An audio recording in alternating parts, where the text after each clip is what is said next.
Hey YouTube, Jason here with Day Train Fearless. Welcome back to my channel. If you're new, welcome. Make sure you guys hit the like and subscribe buttons down below. And make sure you also check out my website, daytrainfearless.com, where I offer weekly S&P E-mini futures support and resistance, weekly trade zones, open gaps, and virgin points of control. So as always, let's jump right into it. This is the weekly, or actually the year-end summary of 2020. The year is finally over, and this is my outlook for 2021. What stocks I like, what stocks I don't, and things that I actually think will happen in 2021. Is the stock market crash coming? That's what everybody wants to know. And I will tell you as I go through and I read the charts and also what I think, okay? All this is, I'm not a financial advisor, so this is all educational purposes only. So let's jump right into it. We have the S&P E-mini futures right here, okay? We could see this is a daily chart, 2 years, right? So 2 years ago, we started the year off essentially right around the 2460 level, and then we kind of ran back this year, okay, back in February, we kind of peaked out up around the 3340 level, give or take, fell hard, pulled back about 37%, which was a major pullback within about a month. And then from there, it's been off to the races. Pullbacks have been very, very shallow, and we keep making higher highs and higher lows. Now, if we draw the technical side of it, let's grab a trend line. Okay, this is what we're basically looking at right now. Okay, and as you can see, kind of come up here, pull back, come down to the slower trend line. We have a pivot here, pivot here, pivot here, and we're just kind of drawing the trend lines of what we see. This is a very bearish pattern, okay? This is what's called a rising wedge. Now, usually about 75% of the way is usually when they break down, and I'm wondering if we go here, one more try into the new year, and then fail. Okay, now, just so you guys know, I am not that bearish going into 2021. I personally don't think we're going to have the huge stock market crash, but I do think we will break down from this falling wedge in 2021. How far do I think we'll go? Well, a good way to do this is come up here, right click on this trend line, duplicate, okay, and then bring this down to here, okay, and we're looking at potentially about 2700 to 2800, depending how long it takes. Okay, if I draw my Fibonacci retracement from high to low of where we're currently at, okay, do things kind of match up here? We probably have the 61.8. I know my fibs are a little messed up, but your 38% pullback. And again, I still think we might have a little more room to the upside. We don't have excess up here. But with that being said, this is where I think what I think is going to happen. I won't be surprised for the first week or two if we actually move higher, okay, break up higher, maybe do what's called a look above and then fail, and then just come all the way back down, go here, and then eventually pull back to maybe around this 3400 level, which was the prior breakout. Okay, this is what I think might happen, and then maybe just kind of chop around, go lower, go higher. But I think if anything, we might make the highs early in the year. We'll have excess up here on the S&P E-mini futures. Now, does this excess go to 3900? To 3800, 3900, or even 4000? I really don't know. But I think that's what we could see. We could see more money rush in for the first part of the year, or we could just see it completely fail. Okay. And the reason I say that is just kind of think about this. Everybody who made money, there's been a lot of money made this year, a ton of money, and people might be waiting for the new year to actually sell their positions that they held this past year. The reason being for that is because they won't have to pay taxes on them until 2022, right? The following year. If you sold any time now, you need to pay taxes on them within the next couple months. So that's what I'm kind of looking at. Okay. I think we're not going to have a massive stock market crash. I don't think the housing market's going to crash. I think with rates being as low as they are, there's so much money out there. Even with the whole forbearance thing, I think a lot of people that are in forbearance are actually not that bad off. So that's why I'm looking at more upside early, and then maybe a deeper pullback down to 3,400, maybe even to the 3,200, okay, and start to fill in all this on the market profile on the daily. Now, let's go look at a monthly 10-year, right? As we could see, we're just breaking out of all this consolidation right here, okay? As you could see, we kind of broke out here, look above, fail, came back, nice power move to the upside. So this is why I'm saying I think there's more upside early into next year. And then I think reality comes and hits people of, hey, maybe companies aren't going to make as much as they think, things like that. But also give us access to the upside, which we currently don't have on the monthly chart. And real quick, the weekly chart, same exact thing, really no excess up here, but there's excess down below. Maybe we kind of go up to 3,900, 4,000 on there and see that. Let's take a look at SPY. Okay. SPY, same exact thing. Everything I've been saying, same exact thing. Maybe a pullback to, well, this ain't SPY. Hold on. SPY. I'm still trying to learn to type. Yeah, so again, really no big excess up here yet. I think maybe up to the 390, all the way to the 400, and maybe that might top us out for a while in the pullback. That is what I hope. And then just kind of a lot of sideways action throughout the year while people try and really reposition. Let's take a look at crude oil. Okay, remember, these are more for longer term things, okay, of what I think is going on. If we look at the weekly, we see we kind of came up here over the last few years, kind of broke down, had the big breakdown. This is where oil went negative for a while, and then we've kind of been straight up from there. I actually think with oil, we might see 60 this year as things do get better. People start to drive again, go back to the office if people get the vaccine, things like that. And that can actually push crude oil higher throughout the year. But I think maybe crude oil trades between 40 to 60 throughout the year. Let's take a look at Bitcoin BTC. Bitcoin's just going parabolic right now. I wouldn't be surprised if we actually go from... honestly, I'm not gonna lie, I wouldn't be surprised if we saw 50,000 in Bitcoin this year. I know it's a crazy number, but I also think with big moves up, there will be big moves down too, okay? But a lot of people are starting to come around to the whole Bitcoin thing, and when that happens, there's a euphoria, and I think that's where we are in Bitcoin. As far as gold, okay, GLD.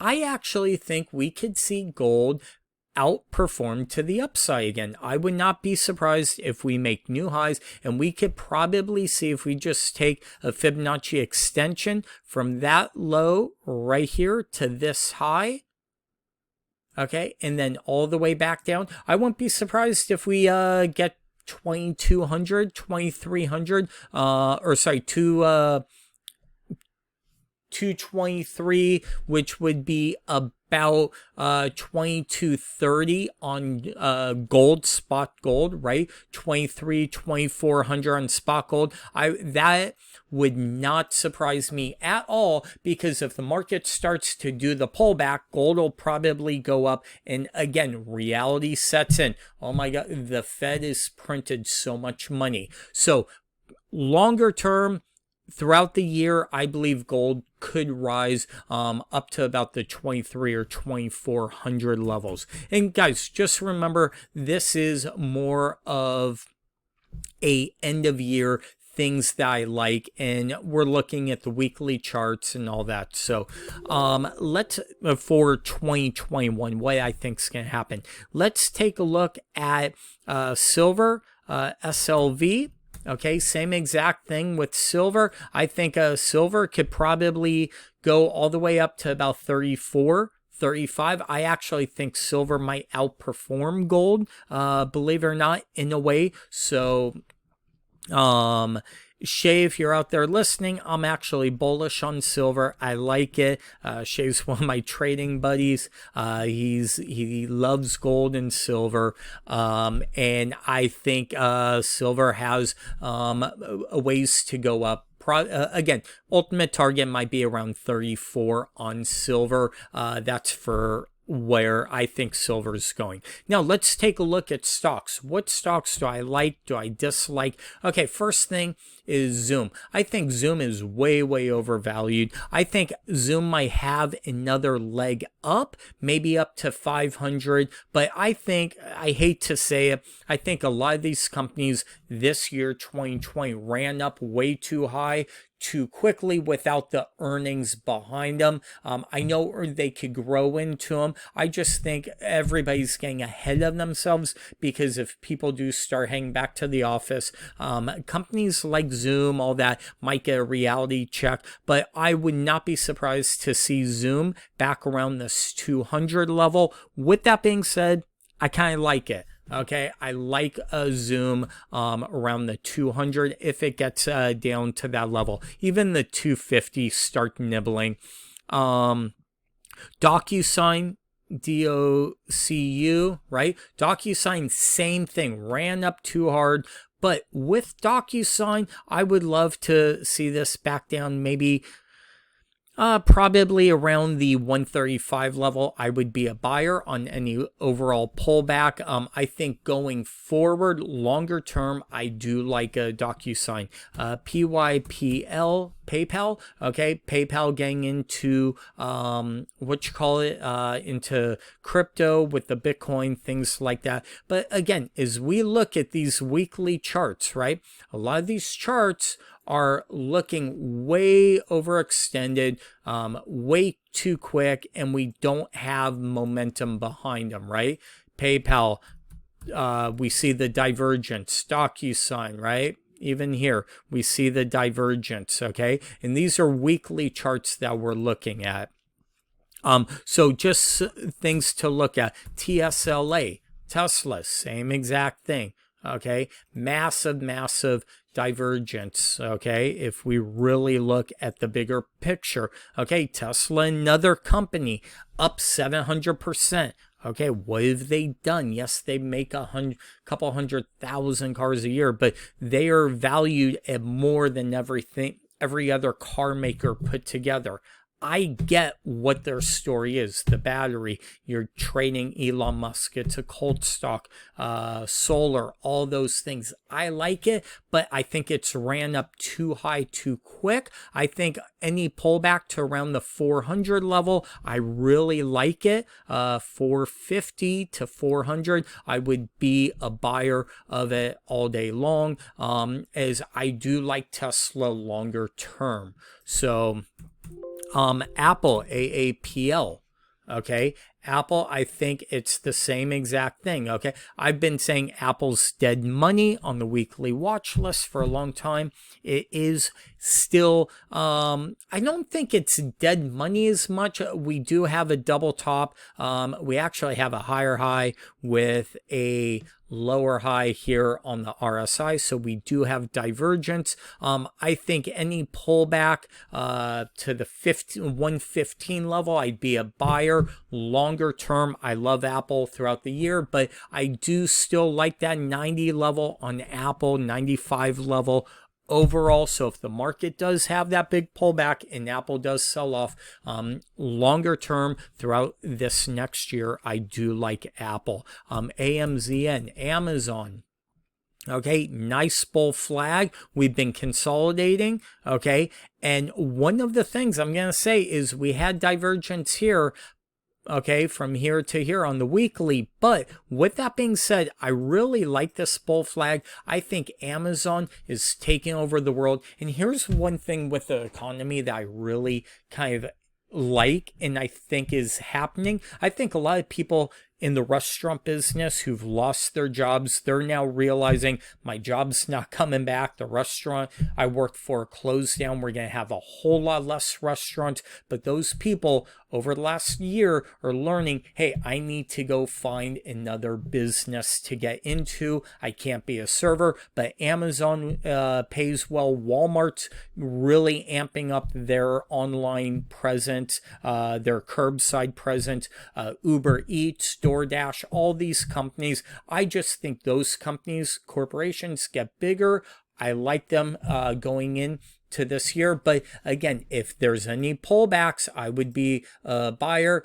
Grab the fib extension tool. If this does break down from here, I really like it. And we're between 2200 to 26 longer term. Buy the dip. Okay. So, but remember, these pullbacks are probably going to happen quickly, sharply, and you have to really be on top of it. So those are things I like. Now, a couple dividend stocks, okay? I do have a Patreon page where I have a dividend portfolio where I'm selling options, things like that. A couple things I'm really focusing on this year is going to be selling premium on stocks I wouldn't mind owning, kind of like collecting a dividend without actually having to own the stock. Okay, so I'll go a month out every month and just sell a couple dollars lower dividends or premium of whatever the dividend would be. So dividend pays a quarterly dividend of about 52 cents. So every month I'm looking to collect about 18 to 20 cents. So I could go a couple dollars out and collect that. And if I never get put the stock, at least I'm collecting the dividend without having to ever own the stock, right? And if I ever do get put the stock, I'm okay because I'll then sell upside calls, sell more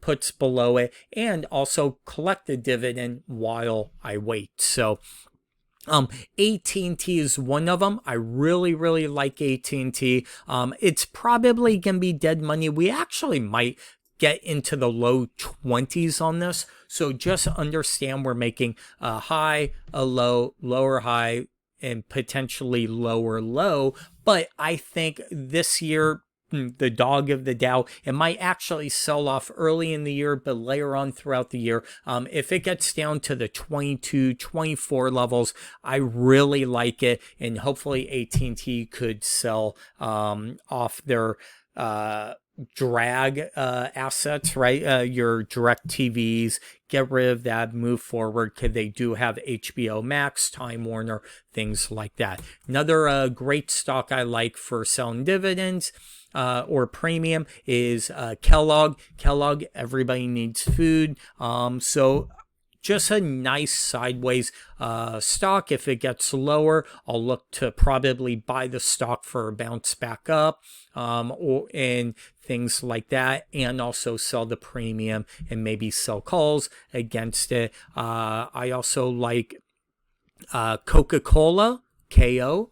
Okay, same exact thing. Any pullback to the 200, the 48 level, I love it. Maybe even buy the stock and just look for this. I already own some, so these are stocks that I like for longer term throughout the next year, but we have to be patient and we have to look for our entries and all that. And then GAB, I really like GAB. This is the Gabrielle Equity Trust Inc. They pay almost, now it's probably a 9.5% dividend. I've been buying this since about 5.25. Any pullbacks, I will look to add to it. I really would love this 475 level. If even $5 level this year, I will really load up the boat, because you'll get both growth and also a nice 10% dividend. Very safe company. It's not even a company, it's more of a equity trust where they own multiple companies and they pay a very well dividend, which is when they sell things, that's how they're able to pay it. It's not one stock specific, but I do really like that.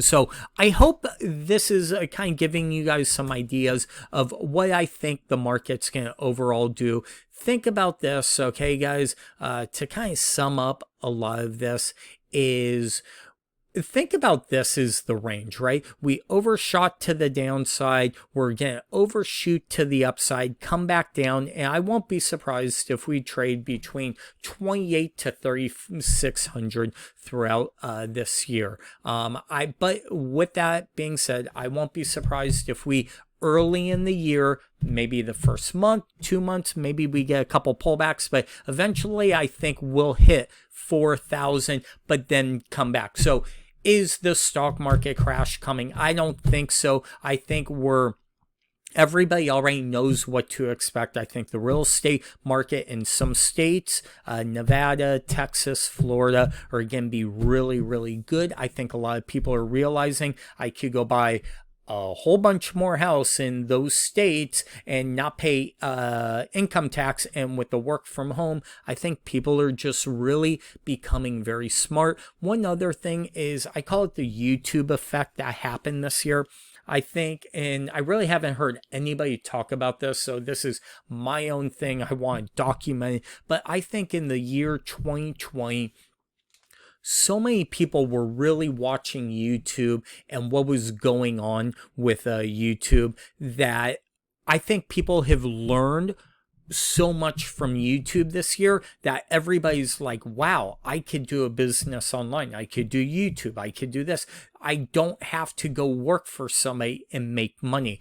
The last recession, one thing that I saw back in 2008, 9, 10, where people were going out to and started their own business, right? You saw the rise of the entrepreneur. You saw a lot of executives leave their job and go start a small business. I think this is now, hey, a lot of people are now realizing I can make money here online in other ways. I could start a website, and it's never been easier or cheaper to start your own business. Also, I do live in Vegas, so I'm trying not to be biased, but I actually think Las Vegas is going to be one of the recipients of this entire housing boom, as well as Texas. Because you don't pay proper sales tax, right? Not sales tax, state income tax in Las Vegas or Nevada, period. If you live in California, right, or you live these other places, then what happens? You start to realize that you guys don't, let me restart that. If you live in California and you're making a couple $100,000 a year, okay, you're probably paying about $13% in state income tax. And if you're now working from home doing that job, you can literally move to Las Vegas, okay?